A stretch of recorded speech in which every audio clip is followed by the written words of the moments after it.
जो साथ है, कितने कानून है, इतने कानून बने हुए हैं, हर कानून का दुरुपयोग हो सकता है।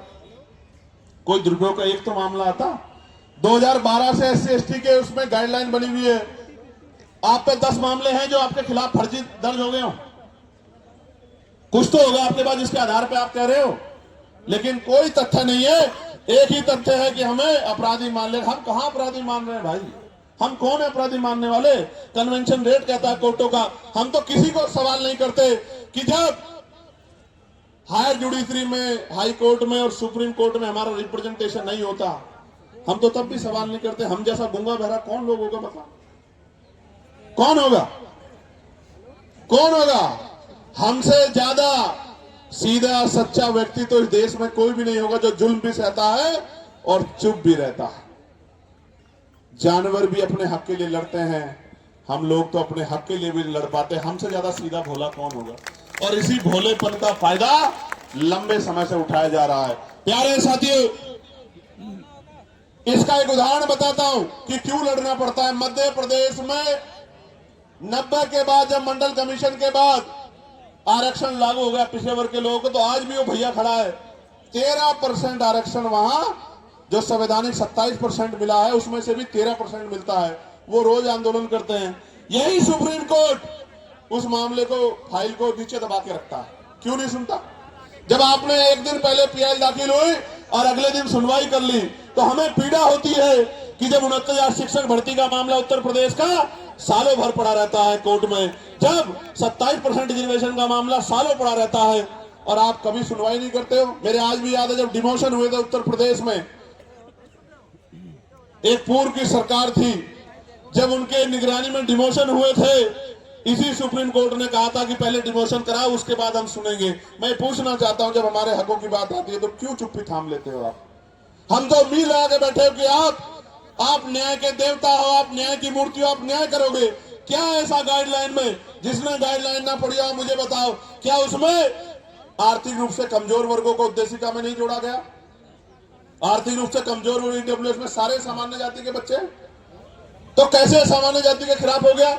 इसमें महिलाओं को जोड़ा गया है, इसमें दिव्यांगजनों को जोड़ा गया है, कैसे किसी के खिलाफ हो गया? और कहा गया कि भाई इसमें नोटिफिकेशन में ये नहीं रखा कि सामान्य जाति के प्रतिनिधि होंगे। मैं कहता हूं 38 जब कुलपति सामान्य जाति के हैं, तो आपका रिप्रेजेंटेशन कौन कम कर देगा? जब इतना बैकलॉग है ओबीसी एससी एसटी का, तो आप हमें तो गारंटी देता हूं, जो समता समिति बनेगी बनवा लो, ओबीसी के एसटी के प्रोफेसर नहीं मिलेंगे आपको, असिस्टेंट प्रोफेसर, सीनियर प्रोफेसर मिलेंगे नहीं। आप, मेरा चैलेंज है, आप चेक करवा लो।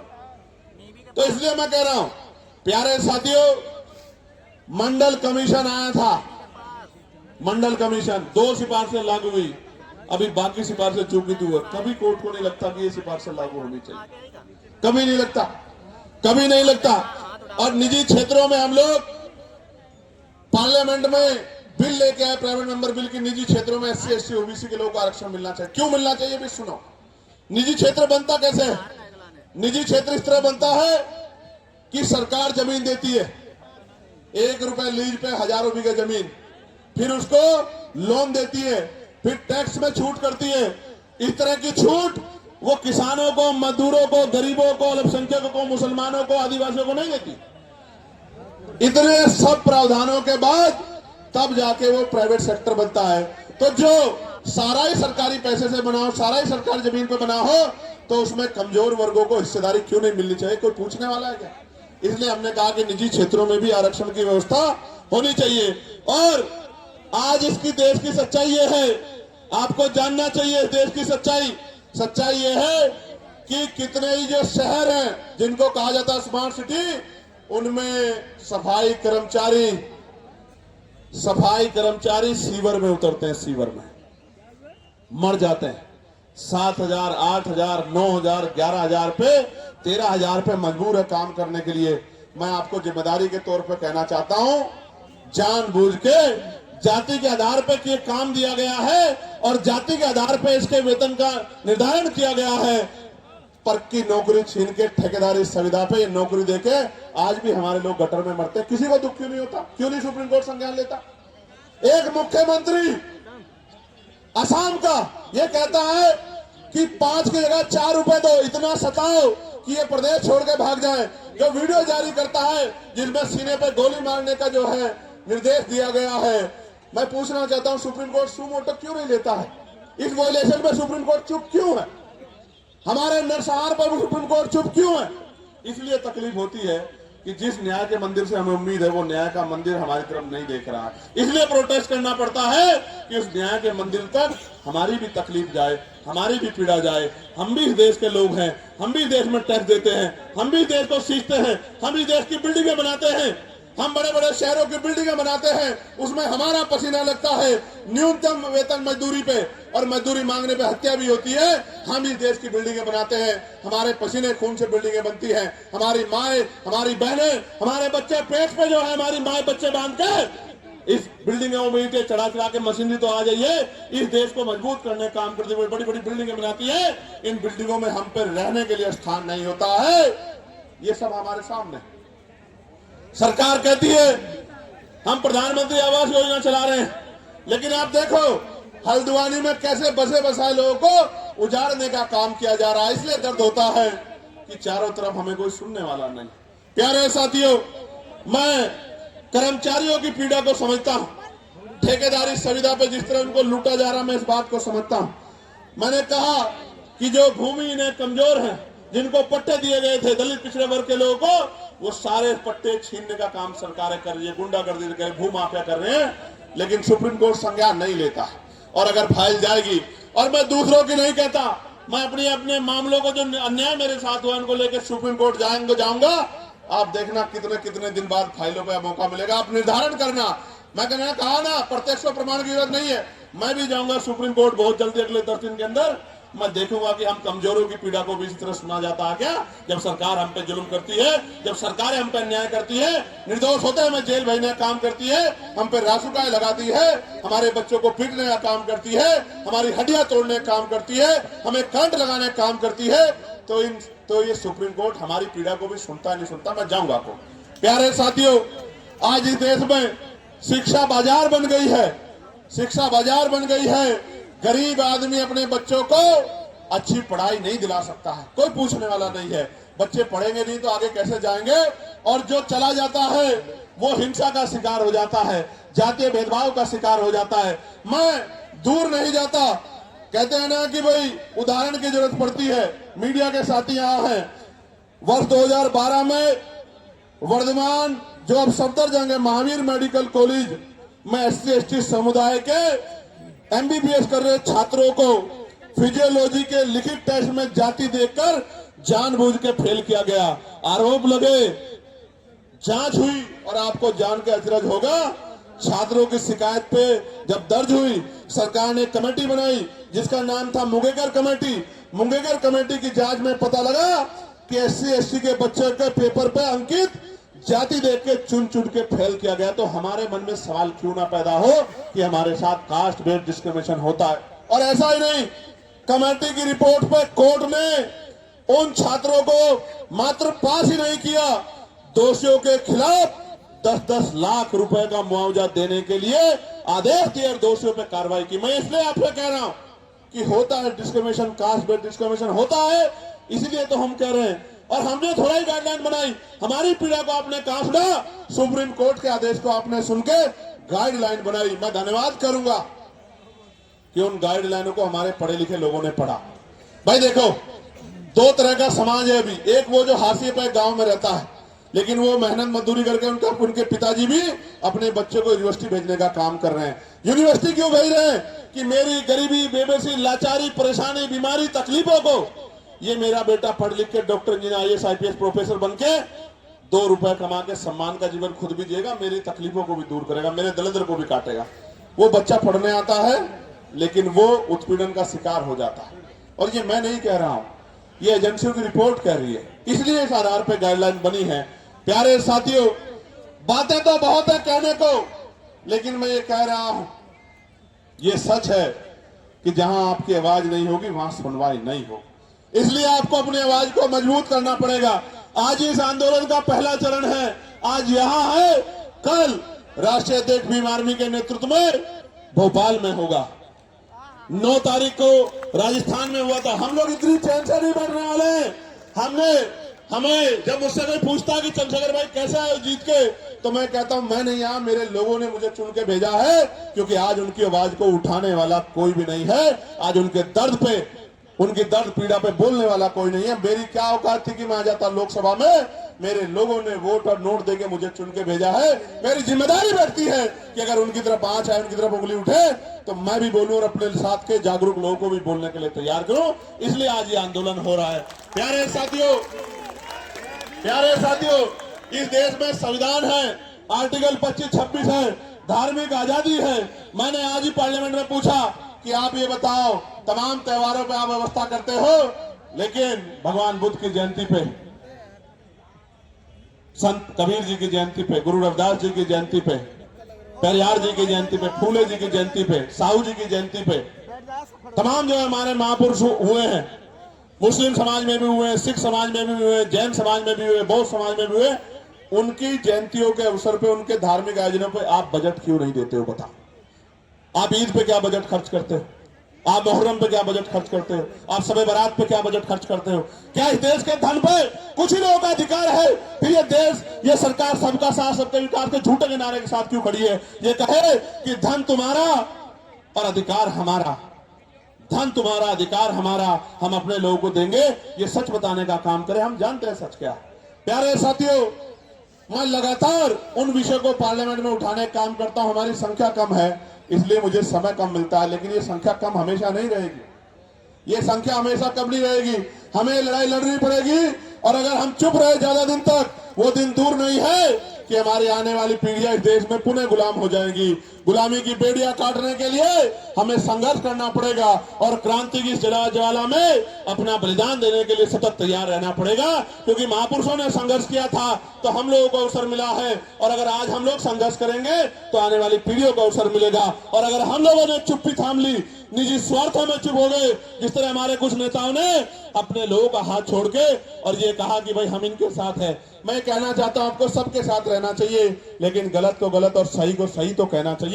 अगर गलत होता तो मैं भी उनकी बात करता, लेकिन जब गलत नहीं है तो सिर्फ वोट के लिए आप उधर चले गए। जब आप पावर में नहीं हो तो आज आप उधर जाके खड़े हो गए हो, कल आप पावर में होंगे तो मैं कैसे उम्मीद करूं कि आप हमारे लोगों के बारे में सोचोगे। ये बहुत बड़ी चिंता हमारे समाज के सामने, हम गरीब, कमजोर, दलित, पिछड़े मुसलमानों के सामने इस देश में आ गए। प्यारे साथियों, चारों तरफ अंधेरा है, चारों तरफ चुप्पी है, सब लोग आंखें बंद करके बैठ गए हैं। ऐसे दौर में अगर हम लोगों ने भी आंखें बंद कर ली तो मैं लिख के देता हूं कि लड़ने की हिम्मत टूट जाएगी। मेरी बात को आप याद रखना। जब मैं ये लड़ाई लड़ रहा हूं, आपको नहीं पता इसके बाद मुझे क्या मिलेगा। मीडिया में जो उस तरह की सोच के लोग हैं, वो मेरे खिलाफ राजनीतिक प्रोपगंडा चलाएंगे, झूठे प्रोपगंडे चलाएंगे। वो जो अधिकारी उस सोच के हैं, वो मुझे, मेरी पार्टी कार्यकर्ताओं को तोड़ने की कोशिश करेंगे, झूठे मुकदमे लगाएंगे। लेकिन मैं आपको बताना चाहता हूं, जीवन एक बार मिला है, जीवन बार बार नहीं मिलता। मौत कल की आती आज आ जाए, हम अपने लोगों के हितों से किसी भी कीमत पे समझौता नहीं करेंगे। और अगर हम जैसे लोग चुप हो गए, हम जैसे लोग बैठ गए, तो मैं लिख के देता हूं कि फिर कोई हिम्मत नहीं कर पाएगा कि वो लड़ाई को लड़ ले। प्यारे साथियों, लड़ाई बड़ी महत्वपूर्ण है। आज आपने इतनी बड़ी संख्या में जुट के ये संदेश सरकार को दे दिया कि आप लोग कमर कसे हुए बैठे हो, मेरे एक आदेश का इंतजार कर रहे हो। मैं आपको विश्वास दिला के बताता हूं,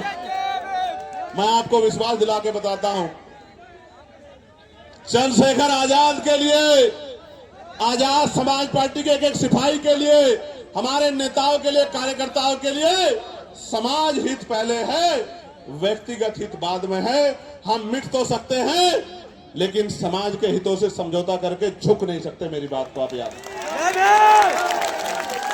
मैं अकेला व्यक्ति था, भंते जी यहां बैठे हैं, मैं अकेला व्यक्ति था जिसने बीटी एक्ट के खिलाफ आवाज उठाई कि बीटी एक्ट 1949 खत्म किया जाए, क्योंकि उसमें बौद्धिस्ट समाज के लोगों के साथ अन्याय हो रहा। प्यारे साथियों, ये बातें मैं आपको इसलिए बता रहा हूं कि आपको जागरूक होना पड़ेगा। यहां तो बहुत सारे ऐसे लोग हैं जो बिल्कुल अपने से दिखाई देते हैं, ऐसा ही पढ़ना पहनते हैं, लेकिन अपने नहीं हैं। आज तो हर पार्टी आपको लुभाने के लिए अपने नेताओं को, फरीदाबाद के लोग सुनो, पलवल के लोग सुनो मेरी बात को, हर पार्टी ऐसे पटके पहना के अपने लोगों को घुमाने लगी है, लेकिन ऐसा पटका पहनने वाला सच्चा नहीं हो सकता। बाबा साहब अंबेडकर को और बहुजन महापुरुषों की विचारधारा पर चलने वाला व्यक्ति सच्चा हो सकता है। नीला पटका तो बाजार की हर दुकान पर मिल जाएगा, कोई भी पहन घूम जाएगा।